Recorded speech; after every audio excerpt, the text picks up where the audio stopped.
네, 안녕하세요. LLM 9번째 시간입니다. 별로 한 것도 없는 것 같은데 벌써 많이 진도는 많이 나갔고요. 오늘은 지난 시간에 이어서 벡터 표현에 대해서 정리를 해드리겠습니다. 저는 개인적으로 이제 이런저런 파이썬 프로그램 코딩하는 거는 필요할 때 하시면 되는 건데요. 이 유튜브를 보시는 분들은 이제 기본 개념이나 상식선에서 알고 싶어 하시는 경우가 많을 것 같은데, 그럴 경우에는 오늘 얘기 중요합니다. 자, 한번 슬라이드를 같이 보실까요? 자, 보세요. 그래서 우리가 이제 인간이 쓰는 말을 갖다가 컴퓨터도 알아듣도록 하려고 하면, 여기 보세요. 텍스트를 숫자로 바꿔줘야 돼요. 그래야지 컴퓨터는 어차피 계산기니까. 그거를 하려고 하면 이 슬라이드는 지난 시간에 한 거예요. 연결됐기 때문에 설명합니다. 그래서 나온 게 뭐냐면 아스키트로 바꾸는 거, 위치 기반, 원하트 인코딩 이런 방법들을 도입했다라고 설명했었고요. 이때 이제 이런 방법들이 특히 이 중에서 원하트 인코딩 같은 게 그나마 좀 난데 너무 커지죠, 그렇죠? 그래서 이거를 개선하기 위한 좀 더 다양한 기법들이, 그러니까 여러 인베딩 기법이 도입되었다. 이건 무슨 얘기냐면 텍스트를 숫자로 표현하는 다양한 방법들이 개발되었다. 이렇게 보시면 되는 거죠. 유식하게 표현하면 인베딩 기법이 도입되었다. 이렇게 보는 거죠. 뭐가 있는지 한번 보겠습니다.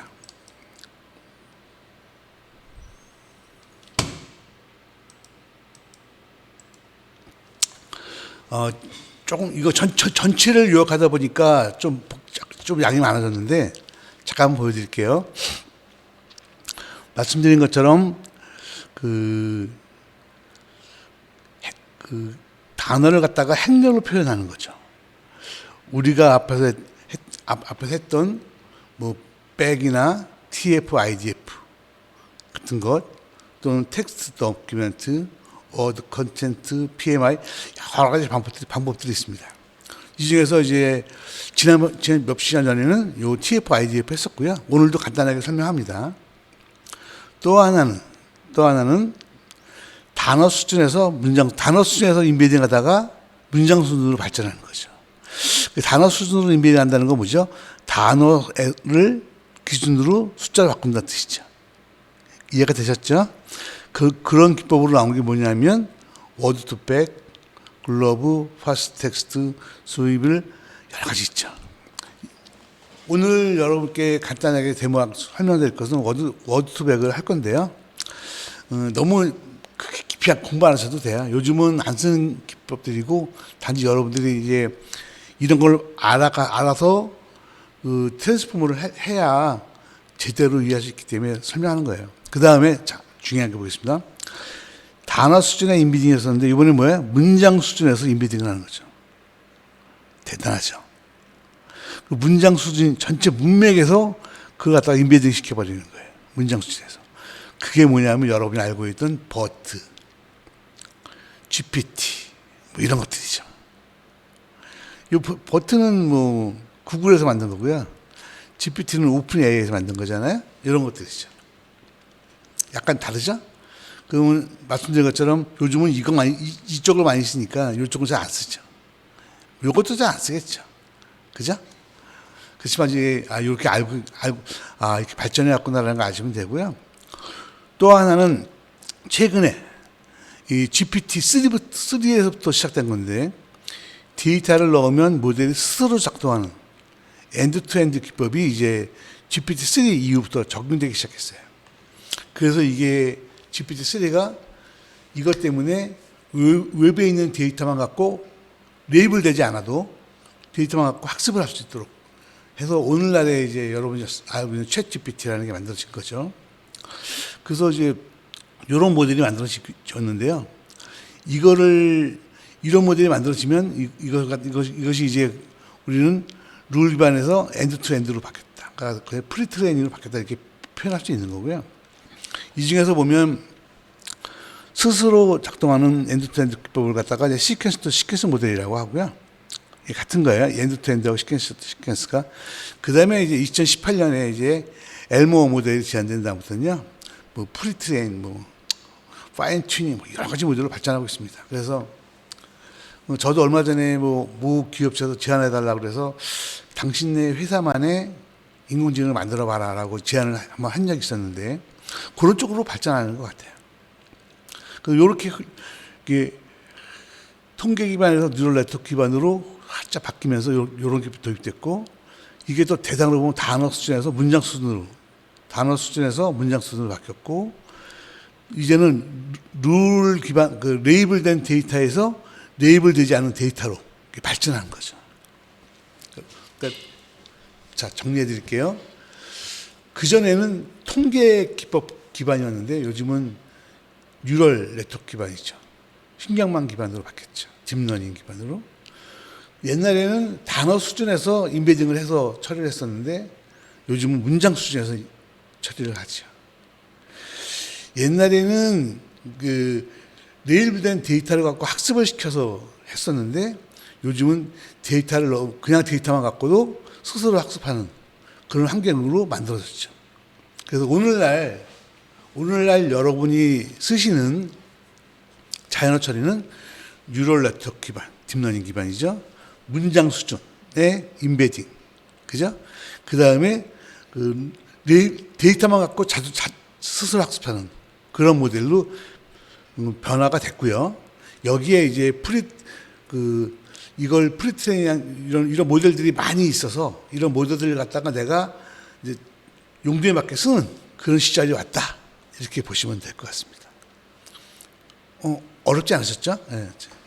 앞에서 한 내용들을 다시 한번 정리한 거라고 보시면 됩니다. 그래서 요걸 갖고선 이제 인베딩에 대해서 이미 설명을 했지만, 단어 인베딩, 문장 인베딩은 나중에 설명할 거고요. 단어 인베딩은 이렇게 한다. 이렇게 기억나시죠? 그래서 이제 예를 들면, 소설이 있을 때, 소설에 어떤 나라가 몇 번 나오는지 갖고서 이렇게 해서 이걸 표현한다. 이런 식으로 했고, 여러 가지가 있었습니다.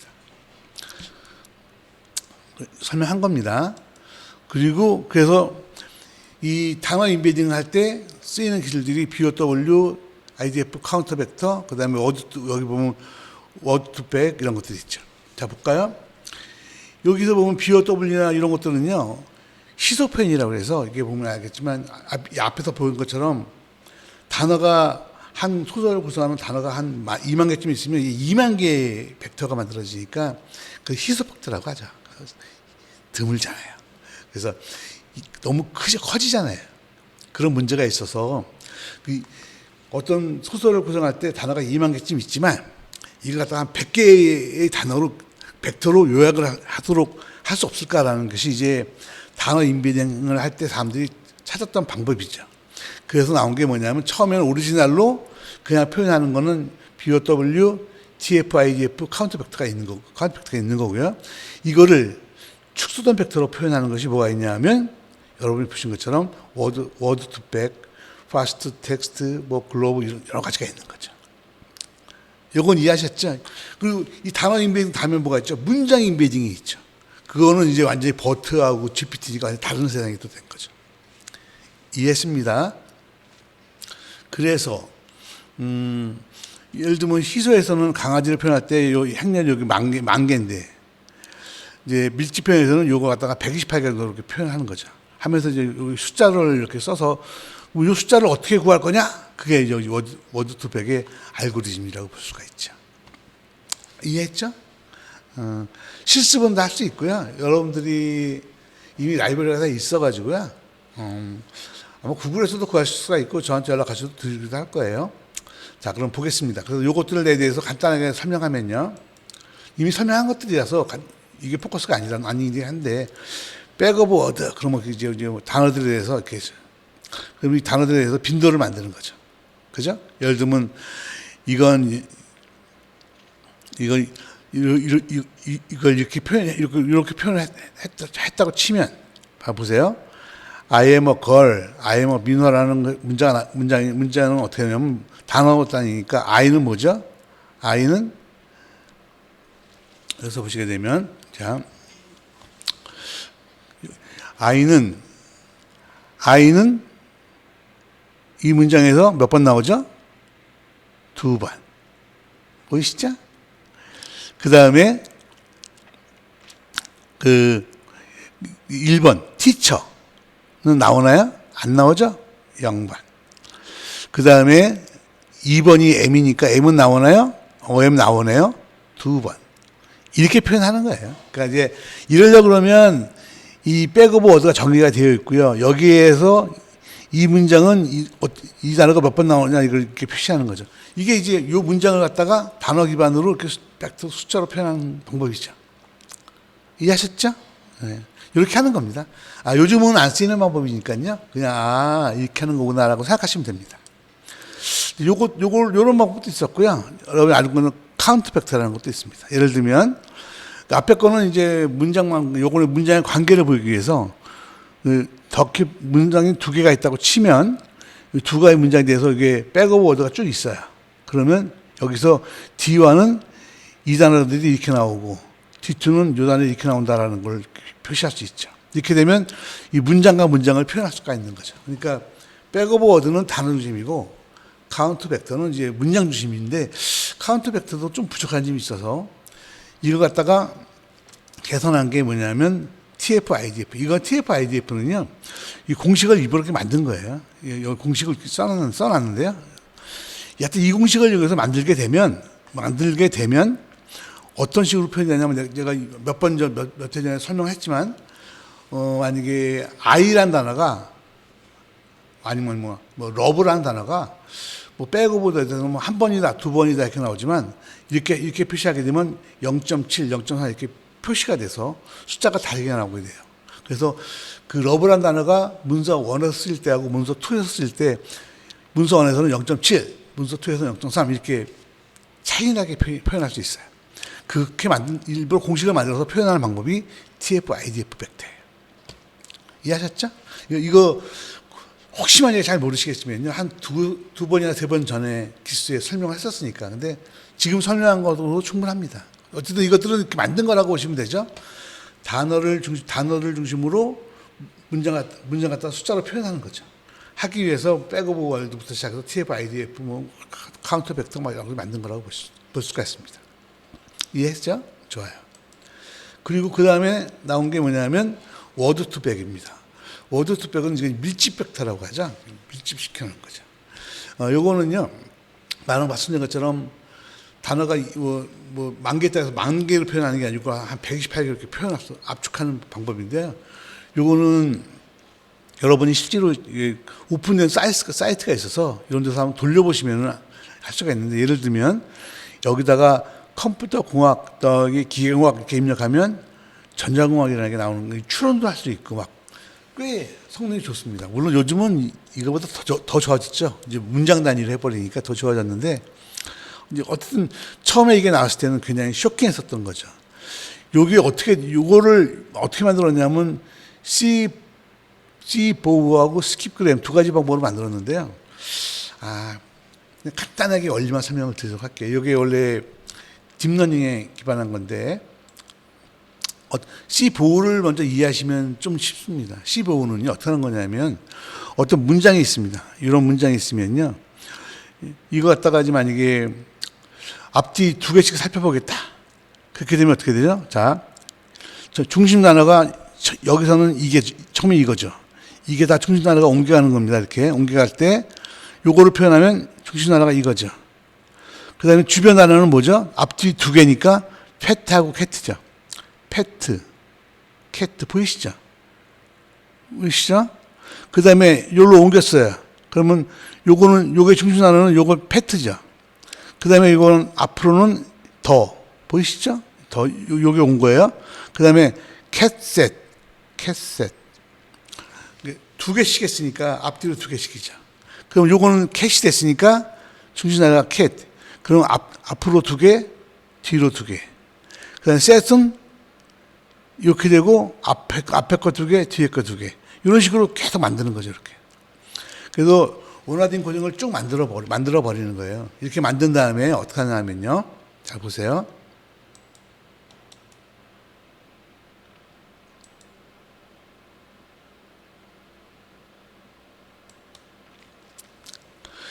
이 단어들을 넣고 그 다음에 임의의 W라는 건 이제 가중치 표현인데 처음에는 임의를 주겠죠. 그리고서는 이거를 넣었을 때 세트가 나와야 되는 거죠. cat, set, on이니까. 그죠? 앞에 문장에서 cat, set, on이니까. 다른 문장들도 마찬가지죠. 이렇게. 요걸 이렇게 했을 때 요게 set이 안 나오면 요걸 가중치를 바꾸는 거죠. 그래서 요게 나오도록. 그게 나오게 되면 딴 문장 갖고 또 계속 하는 거죠. 그래가지고 무한 계산을 하는 거죠. 그래가지고 요 가중치를 구하게 되면 나중에 내가 어떤 이걸 넣게 되면 원하는 나오는 건데 나오는 값을 한번 보실까요? 이거 보이시죠? 이렇게 나오게 돼요. 그래서 신기하죠? 이게 딥러닝 기법이죠. 그래서 딥러닝 기법을 해서 이 데이터를 넣고 원하는 데이터 나올 때까지 이 가중치를 계속 조정하는 거죠. 계속 무한 계속 무한. 그래서 어느 정도 조정이 됐다, 잘 나온다. 그러면 그걸 갖다 놓고서는 이제 내가 어떤 값을 넣으면 그 다음 단어가 나오게 되는 거죠. 그래서 이런 식으로 이걸 찾아내 가지고 입력에 대해서 출력 값을 예측하는 이런 식으로 하는 걸 보우라고 하고요. 요거 말고도 또 스키그램은 그 거꾸로 하는 거죠. 처음 가운데 단어를 주고 주변 단어를 맞추는 식으로 해서 또 이것도 맞추는 거죠. 그래서 이거 두 개를 같이 이렇게 적용해 가지고 어쨌든 최적화 시켜주는 거예요.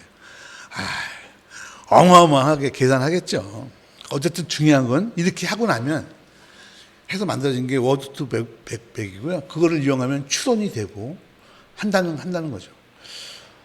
왜 되는지는 솔직히 말하면 저도 뭐 말씀을 하고 있지만 잘 모르겠고요.